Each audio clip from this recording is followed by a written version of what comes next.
Assalamualaikum warahmatullahi wabarakatuh. Sahabat petani porang, saya berada di lokasi tepatnya di Kabupaten Ciamis. Di sini saya bersama seorang petani milenial. Perkenalkan Pak, namanya siapa? Baik, perkenalkan nama saya Wawan Rosmawan. Iya, aslinya dari mana Pak? Asli saya KTP Pangandaran, cuman untuk keseharian saya lebih sering mobilitas itu di wilayah Ciamis Banjar. Iya, kenapa memilih lokasinya di Kabupaten Ciamis bertepatan di Kecamatan Cidolog Pak? Kenapa? Eh, Sebetulnya awal mulanya kami memilih lokasi ini karena memang sejak 2018 kami punya niat untuk bercocok tanam, sehingga kita mencari lokasi yang memang cocok untuk bertanam, utamanya dari segi lokasi, kemudian tanah, serta pendukung-pendukung lainnya. Alhamdulillah di lokasi ini saya secara pribadi mendapatkan lokasi yang cukup strategis di pinggir jalan. Jadi itu ada jalan utama, sehingga ketika kita bercocok tanam dan nanti ada hasil yang diambil dari lahan ini bisa langsung, mobilisasinya bisa langsung, tidak sulit lagi. Iya. Itu yang pertama. Kemudian yang kedua berkaitan dengan akses ke kota tidak terlalu lama, baik itu ke kota Banjar ataupun ke kota Ciamis, bahkan ke kota Tasik pun dari sini tidak memakan waktu terlalu lama. Iya. Dan kenapa Bapak memilih tanam porang? Kenapa tidak yang lain, Pak? Untuk tanaman porang sendiri sebetulnya awalnya kami mencoba saja, coba-coba dan spekulasi, tapi dengan coba-coba tersebut sambil berjalan kami menanyakan, saya pribadi menanyakan, kemudian survei, lihat-lihat, dan lihat-lihat di YouTube juga. Tapi dengan melihat-lihat itu terinspirasi, kemudian kami bersemangat untuk menanam porang, sehingga kami memutuskan untuk bercocok tanam porang, walaupun pada waktu itu sebetulnya saya secara pribadi masih minim, dari pengetahuannya minim, kemudian pengalaman apalagi, tapi kita diniatkan nawaitu bismillah, sehingga apa yang telah saya lakukan menanam porang tadinya tidak langsung luas seperti ini, tapi hanya buka 1 hektar. Kemudian ada di lokasi di orang tua saya juga buka kurang lebih 1/4 hektar lah, atau kurang lebih 1/2 hektar.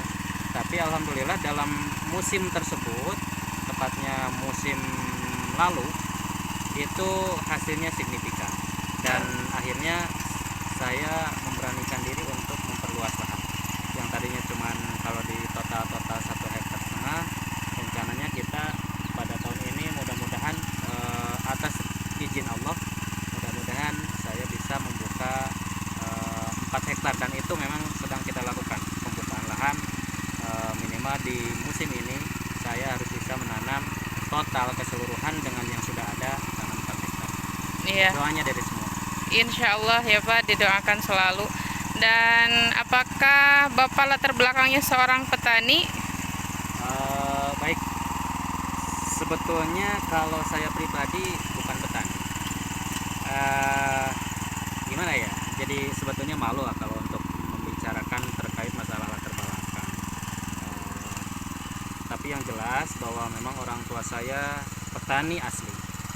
Kemudian dari sana saya berpikir, karena saya terus terang walaupun anak petani nggak bisa bertani.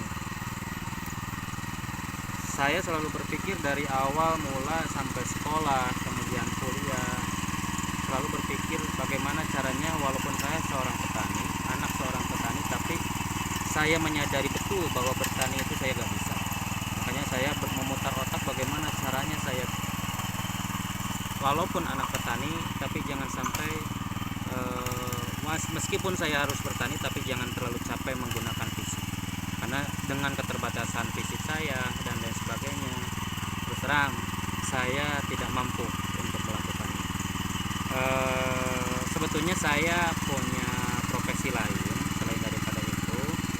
Ini tadinya menanam porang itu hanya sebatas apa ya istilahnya, sampingan saja, karena untuk sehari-hari alhamdulillah saya di sisi kesibukan ini, bahkan yang lebih apa ya istilahnya, yang lebih pokoknya itu saya punya profesi membantu terhadap sesama, memberikan nasihat-nasihat untuk orang-orang yang membutuhkan, bahkan bukan hanya sebatas nasihat, tapi bisa dibilang membantu terhadap orang yang kesusahan dalam hal masalah hukum. Oh, seorang pengacara betul Pak? Alhamdulillah, ya mungkin itulah maksudnya, saya pengacara, tapi meskipun demikian, apalah arti sebuah profesi. Buat saya profesi itu tidak terlalu penting, cuman bagaimana caranya dalam otak saya itu dengan keadaan dan kehadiran saya itu bisa bermanfaat buat orang lain. Meskipun profesi apapun, baik itu pengacara, baik itu dokter, baik itu profesi-profesi yang lainnya, tidak akan merasa hebat kalau belum bisa memberikan manfaat untuk orang lain. Nah, maka dari itu saya pun secara pribadi, saya tidak membawa masalah profesi pengacara. Betul ya, saya untuk sehari-hari profesi pengacara, tapi betul iya, dalam profesi saya punya kebanggaan tersendiri, bisa membantu terhadap orang yang membutuhkan. Tapi di sisi lain, saya sadar betul bahwa profesi ini bukan untuk menjadi jumawa. Makanya saya lebih enak ketika bersahabat dengan alam, bertani. Kenapa saya bertani? Untuk menyadarkan diri saya bahwa saya itu adalah seorang petani, bahwa saya itu lahir dari seorang petani. Kemudian di sisi lain bahwa ternyata dengan capeknya kesibukan di luaran sana yang harus berjibaku memikirkan orang yang penuh dengan risiko, tapi ketika datang ke kebun, ke ladang, melihat tanah, melihat tanaman, apalagi nanti kalau sudah kelihatan semuanya pada tumbuh, itu ada kenikmatan dan kebahagiaan tersendiri. Maka disitulah tujuan saya untuk menanam, bercocok tanam, khususnya dalam hal ini bertanam porang. Karena saya pernah juga sebetulnya gagal dalam bertanam. Pernah saya nanam bonteng, pernah saya nanam kacang tanah, begitupun pernah saya nanam cabai. Bahkan sebelum-sebelumnya saya pernah ternak yang namanya apa itu, entok. Pernah juga saya bukan nanam ya, kalau itu budidaya jamur. Semuanya saya sudah pernah lakukan. Tapi ya mungkin karena Allah belum mengizinkan untuk mendapatkan hasil yang maksimal, ya makanya saya mencoba untuk yang lain lagi dan alhamdulillah mungkin untuk orang ini, selain sekarang waktu dan masanya lagi menjadi tren, kemudian yang kedua saya berpikirnya lebih banyak menimba ilmu, banyak link, banyak sahabat dari cocok tanam porang ini. Kemudian dari segi harga, mudah-mudahan karena ini lakunya dijual di pasar global, jadi insya Allah terhadap harga kita tidak terlalu khawatir lah dengan kondisi itu. Itu mungkin yang bisa saya sampaikan berkaitan dengan latar belakang saya, profesi saya. Iya betul, saya seperti yang tadi disampaikan, selain daripada bercocok tanam ini punya kesibukan yang lain, tapi di samping itu saya selalu ketika kerja pun selalu rindu akan yang namanya kebun. Padahal datang ke kebun bukan kerja, Cuma lihat-lihat aja tapi senangnya minta ampun. Itu mungkin. Iya, terima kasih Pak.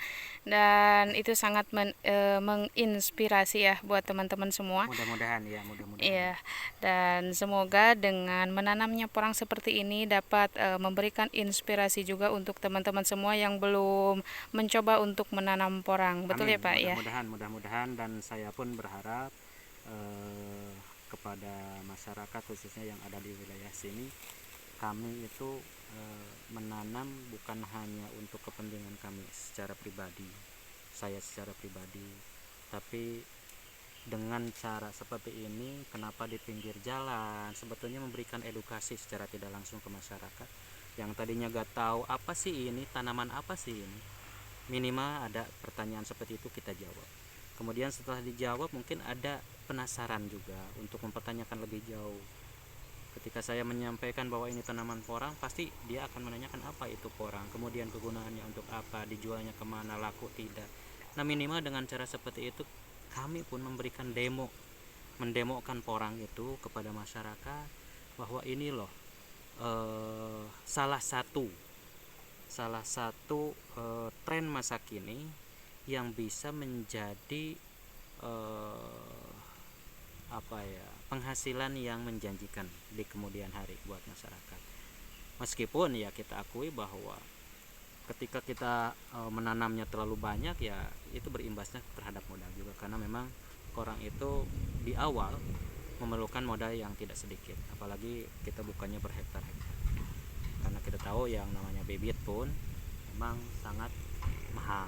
Tapi gak apa-apa, itu sebuah sebuah risiko dan sebetulnya sebuah konsekuensi yang harus kita ambil. Ketika kita ingin mendapatkan hasil yang baik, ya modal pun kalau dirasa itu agak berat ya gak jadi masalah. Yang penting nantinya bisa mendapatkan hasil yang optimal juga. Iya, benar Tujuan Pak. utamanya saya ingin masyarakat itu termotivasi, terinspirasi agar sama-sama kita bareng-bareng nih di sini. Gak salah kalau misalkan di setiap rumah dia punya tanaman porang. Ketika kesusahan untuk menjual, insya Allah saya siap untuk membantu. Itu Ya, mungkin Mbak. iya, iya. Terima kasih Pak atas waktunya. Semoga kita kedepannya bisa bertemu kembali dan bisa melakukan wawancara seperti barusan. Terima kasih, sama-sama. Mudah-mudahan insya Allah saya selalu welcome untuk sharing. Bukan berarti saya bisa, ini saya juga baru bisa belajar. Tapi mudah-mudahan apa yang menjadi pengalaman saya, kemudian ada informasi dari teman-teman saya, pakar-pakar dari teman-teman yang sudah saya temui, nanti kita bisa transfer lah keilmuannya agar demi sama-sama lah kita sama-sama untuk kebaikan bercocok tanam khususnya dalam masalah perporangan. Iya, terima kasih Pak. Dan sampai jumpa kepada teman-teman. Jika ada yang masih penasaran dengan tanaman porang, bisa langsung konsultasi dengan Bapak Wawan Rosmawan. Dan ini saya cantumkan nomor teleponnya. Terima kasih. Assalamualaikum warahmatullahi wabarakatuh.